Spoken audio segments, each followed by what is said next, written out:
Muy buenas noches a todos y primero agradecer calurosamente a Carlos Sánchez por la invitación y, como lo sienten en mi voz, sentirse muy emocionado de estar en este lugar, en esta Universidad Decana de América Latina. Me parece un honor y agradezco la deferencia.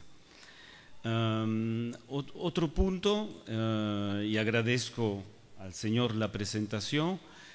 Uno podría pensar que ¿a qué viene un señor que trabaja sobre el vals limeño a hablar de los sikus? ¿No? Bueno, lo que pasa es que en otra vida, hace unos años, defendí un doctorado en 1995 sobre los aerófonos tradicionales de la zona de La Paz, del departamento de La Paz. Y trabajé casi 20 años recopilando instrumentos musicales, midiendo escalas, viendo las dinámicas en esta zona, lo que tal vez justifica un poco mi presencia. Y a diferencia de Rodrigo, yo soy un confieso psicólogo, no sé cómo decirlo, ¿no? Y agradezco de nuevo que me hayan invitado y que sean nuevos recuerdos, porque hace mucho que yo no pensaba en estas cosas, ¿no? En estos instrumentos tan fascinantes, ¿no? Se ha dicho de paso, toqué 15 años en un grupo soplando siku, ¿no? También. Bueno, muchas cosas y concuerdo, pero muchísimo, y agradezco la disertación de Rodrigo, que ha abierto realmente muchos temas y realmente le sigo el paso porque concuerdo con muchísimos puntos que acaba de presentar. Bueno, primero decir que, bueno, que me permita, Carlos, no sé si tengo que agradecerte, ¿no? No sé, porque miren el libro, ¿no? Y son horas sesudas de lecturas para poder dar cuenta de lo que tenemos acá, ¿no? Es un libro denso, efectivamente, con 17 contribuciones y que tiene, cuando uno ha estado en la edición, primero una calidad editorial que sí hay que subrayar, ¿no? Hay cuadernos de foto, una edición muy cuidada, entonces ya un libro importante con muchas contribuciones y una calidad editorial que realmente felicito, ¿no? Iconografía de gran calidad, y esto no siempre se ve en semejantes trabajos. La tercera, el otro punto que quisiera subrayar es que se haya dedicado desde diferentes perspectivas, como lo dijo Rodrigo, un libro a uno de los instrumentos más emblemáticos del mundo andino, que tiene tantos estudios, ¿no? Y lo impresionante, como lo muestra ya la introducción muy informada y erudita del editor, es la voluntad englobante del libro, amplio espacio geográfico, desde Colombia hasta Chile, amplio espacio temporal desde la prehistoria hasta el presente, y sus dinámicas, efectivamente, que a veces dan para pensar, cómo efectivamente se une, hay una tensión permanente en el libro a veces, como para unir permanentemente esta prehistoria con lo contemporáneo. Y a veces es muy sugerente y a veces hace pensar bastante, ¿no? Hasta qué punto no podemos debatir en torno a esto, ¿no? Y lo que realmente muestra que este instrumento tan importante ha generado fascinación. Imposible, bueno, no sé si saben, bueno, no hay otro lugar en el mundo donde haya tanta presencia de flautas de pan, zampoña, siku, como querramos llamarlos, ¿no? Salvo en las Islas Salomón, donde encontramos efectivamente la presencia de la flauta de pan. No hay otro lugar. En Europa sí tenemos cuanto que otro flauta de pan, en Asia un poco, pero no, donde hay flauta de pan y de manera masiva, y que llama la atención efectivamente, es en este espacio de América del Sur, ¿no? Más que todo. La primera cosa que notamos es la importancia de los artículos que se interesan a los instrumentos musicales de tipo zampoña, sicu, antara en la historia antigua de los Andes, quiero decir desde un tiempo arqueológico, más bien anterior a la llegada de los españoles y la respectiva colonización. Hay una comprensible fascinación, ¿no? La abundancia de testimonio en las crónicas, obviamente, que evidencian el papel a veces central que podían desempeñar esos instrumentos en las culturas antiguas, ¿no? Lo muestran las infinidades, cantidades de materiales líticos, cerámicos, de madera, de caña, que se han encontrado en las tumbas desde época remota, ¿no? Pero hay mucho más. Y aquí las diferentes contribuciones, como la de Carlos Sánchez, flauta de pan arqueológica etnográfica, de José Pérez de Arce, la flauta colectiva, de Andro Schamke, prehistoria musical de Chile, de Daniela Laquioma, las antaras en el arte moche, de Carlos Mansilla, el sistema diatónico y cromático en las antaras Nazca, de Esteban Valdivia, flautas de pan en la mitad del mundo, de Pieter van Dalen, el hallazgo de antaras arqueológicas Chancay, nos proponen un abanico de reflexiones extremadamente sugestivas, ¿no? Uno, parece perogrullada, pero es importante decirlo, es la excepcional riqueza de la cultura material. Estamos hablando de miles y miles de objetos creados a lo largo de la historia, y el cuaderno de fotos que tenemos al inicio del libro es tan solo un pequeño muestrario de aquella riqueza, ¿no? Estos objetos han atormentado a muchos investigadores, pero ¿por qué en tan diversos lugares, desde Colombia a Tierra de Fuego, se ha privilegiado semejante manera de producir sonidos y haciendo cosas más complejas en escalas sonoras? Porque realmente hay un abanico absolutamente espeluznante para crear escalas sonoras y interpretarlas, ¿no? Estos objetos nos llaman la atención tan solo por su cantidad, sino también por sus formas, usos, y aquí los artículos ahondan realmente el tema, nos dan un abanico realmente importante. Obviamente nos quedamos fascinados cuando vemos primero la belleza de los instrumentos, pero también maravillados por la práctica social de lo sonoro. El primer punto es en el que quisiera ahondar y que toca en particular Pérez de Arce, pero también el artículo de Daniela Laquioma.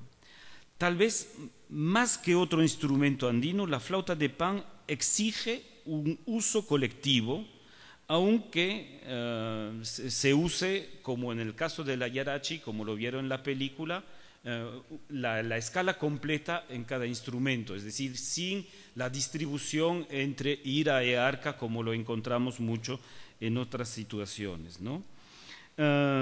Esta concepción de lo musical colectivo va más allá de lo estrictamente sonoro y remite realmente a una concepción cultural y social extremadamente importante.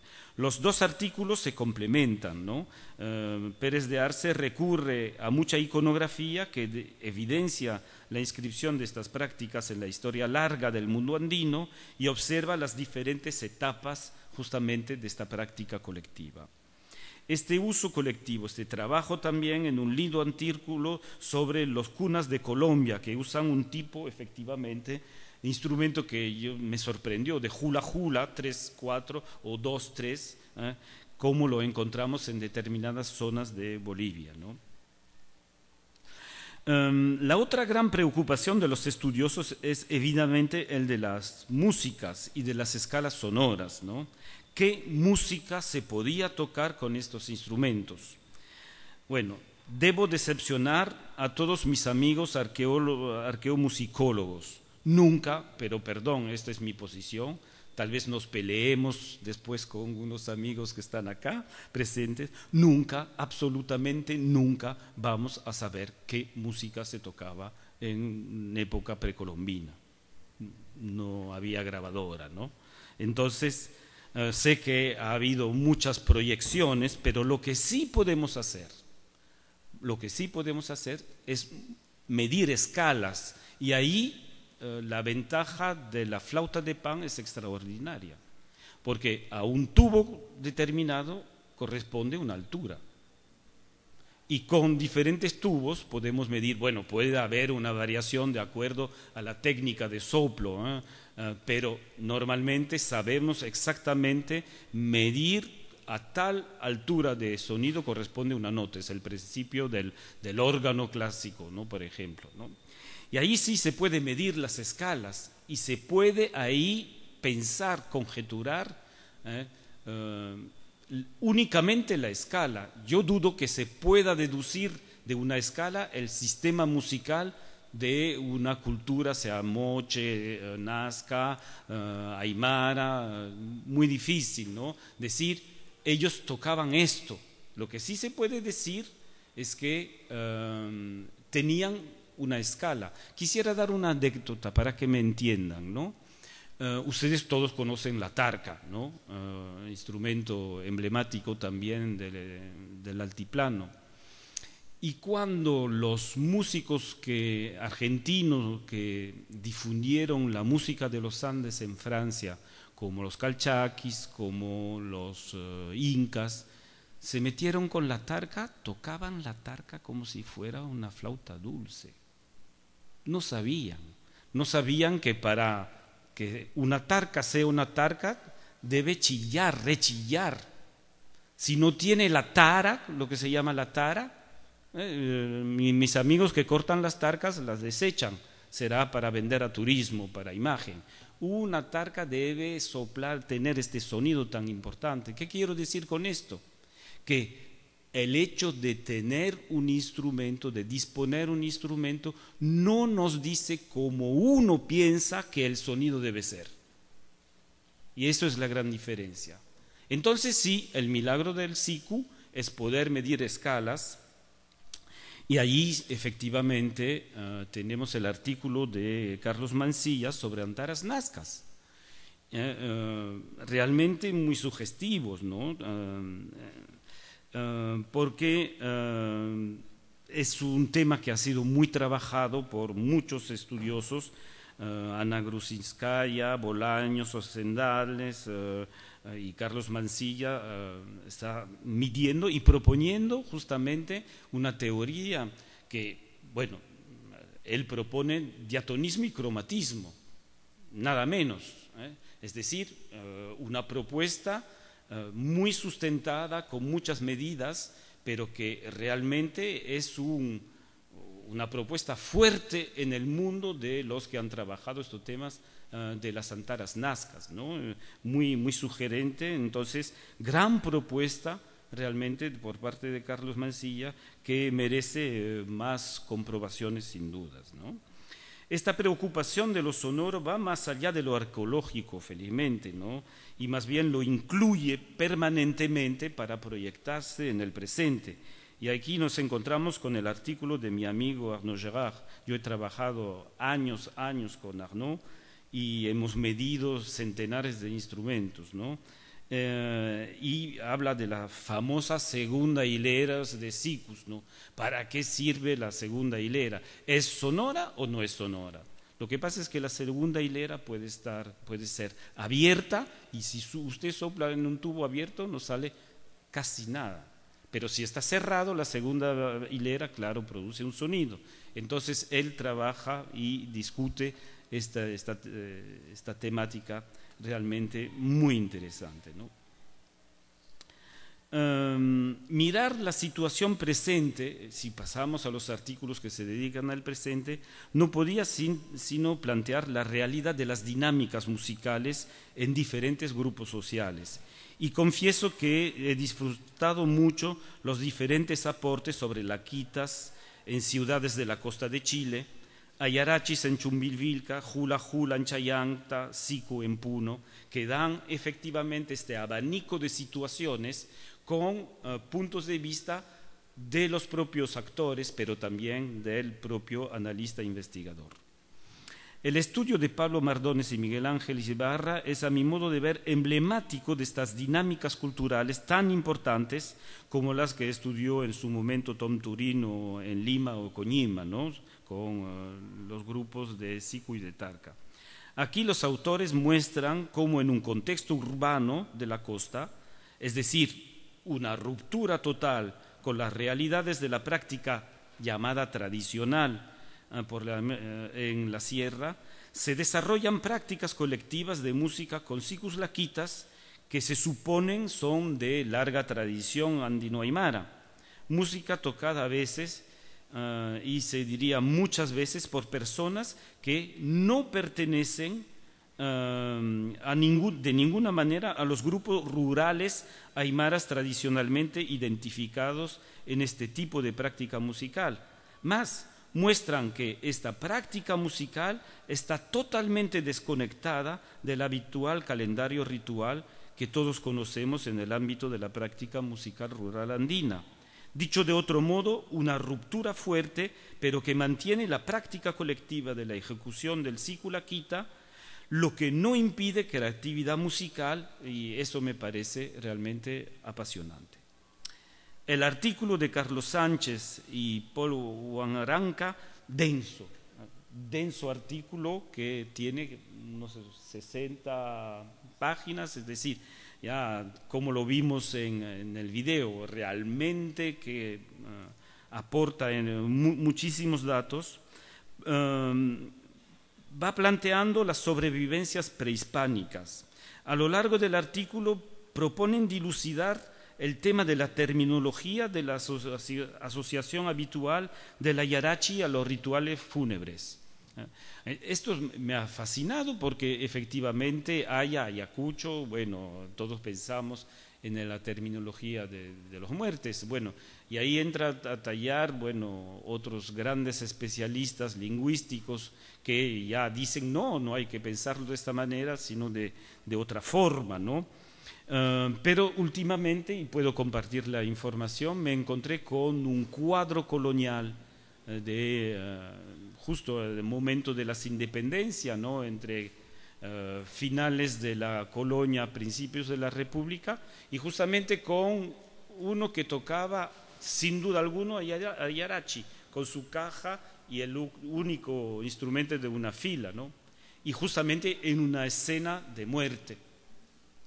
Entonces esto es interesante, lo que me lleva a pensar, poco importa que sea un error realmente pensar que el yarachi tiene una relación con la muerte. Puede ser que sea un error desde el punto de vista de los propios actores, ¿no? Pero lo importante es que socialmente sea aceptado en determinados lugares que esta música tenía una relación. Es decir, que la existencia social de lo fúnebre con lo yarachi, aunque sea algo inexacto, existe socialmente. Es un debate interesante, ¿no? Y realmente el tema está discutido de manera muy sugestiva, ¿no? Y ahí proponen un artículo, como Marcel Mauss decía, la sociología es un acto social total, es un artículo total, ¿no? Que se va desde los orígenes hasta el análisis musical de las piezas tocadas, y eso me ha gustado mucho, que uno puede, a partir de las partituras, a partir de los elementos, encontrar efectivamente, leer, ver cómo podía sonar todo esto.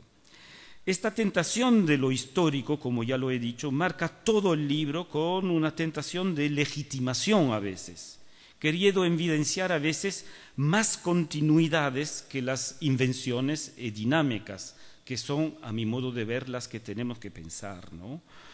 Y el proceso histórico del sicu en Puno propone así una retrospectiva a través de las edades, siglo XIX, siglo XX, siglo XXI, con muchas pistas evocadas que nos dejan un poco con la miel en la boca, ¿no?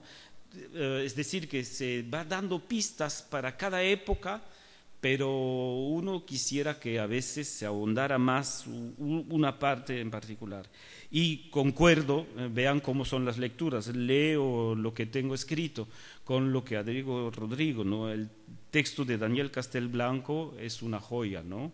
Una propuesta metodológica y teórica para mejor entender los procesos sociomusicales de los ejecutantes de sicuris en particular en contexto urbano, que ha sobrepasado ampliamente los límites de lo andino, serrano, donde se tocaban tradicionalmente, en Buenos Aires, Bogotá, Lima, Santiago. ¿Cómo entender justamente este repertorio de gente que no tiene ni ha tenido nunca relaciones con los espacios tradicionales, pero que buscan a veces una autenticidad que amerita un análisis? Muy sugerente como artículo. El trabajo sobre Mo, que me recuerda a quien lo han conocido, al desaparecido finado Alfredo Curasi, mi maestro de sicu cuando yo estaba acá, es un análisis muy interesante, ¿no? Que nos muestra cosas, pero me parece que ahí también se hubiera podido aprovechar elementos comparativos con otros lugares. Ya ven, este libro plantea de una riqueza increíble. Y yo quisiera cerrar, porque tengo otras cosas ahí metidas, pero nos alargaría bastante, sobre el tema de las fuentes. Tema de las fuentes y de cómo uno llega a conocer una literatura, ¿no? Sobre un tema específico. El problema de la traducción y del idioma. Por ejemplo, perdón, no vean ahí ningún nacionalismo, pero los franceses han escrito bastante sobre el tema de los sikus. Xavier Bélanger, pero también Jean Vellard, también Louis Giraud. Louis Giraud andó por la sierra en los años 50 con burros y baterías, las primeras grabadoras, y ha hecho 360 grabaciones en los años 50. ¿Quién sabe esto? El único que lo cita es Arnaud Gérard. Problemas de fuentes, ¿no? Perdón, que me entiendan, en ningún lugar mi doctorado está citado. No vean un problema. Lo que quiero decir es acceso a las fuentes, donde hay efectivamente un montón de materiales que sí también permitirían enriquecer. El trabajo de André Langevin, el canadiense, está citado en un artículo. Entonces, creo que tenemos, hoy en día, con las capacidades que tenemos que favorecer este intercambio, ¿no? Y sería, bueno, creo para la comunidad de todos los que tienen interés en este mundo de los sikus, sería de gran provecho. Cierro diciendo, como lo ha dicho Rodrigo, este libro marca una etapa. Definitivamente marca una etapa por la riqueza de los contenidos, por los aportes. Uno que otro puede discrepar de tal manera de enfocar las cosas, pero ya está ahí, es yo diría una marca importante. Yo no había visto desde hacía años, a ver si me equivoco, no había visto semejante libro que estuviese sacado, publicado sobre un instrumento y viendo efectivamente todo este panorama, estos enfoques diferentes en espacios tan amplios y en tiempo histórico tan amplio. Entonces, realmente felicitaciones a entonces Carlos Sánchez por haber reunido, y sabemos lo que es como trabajo, revisar, editar, realmente un trabajo fuerte, y a la San Marcos por haber publicado una obra que definitivamente va a marcar la historia de los estudios sobre instrumentos musicales. Muchas gracias.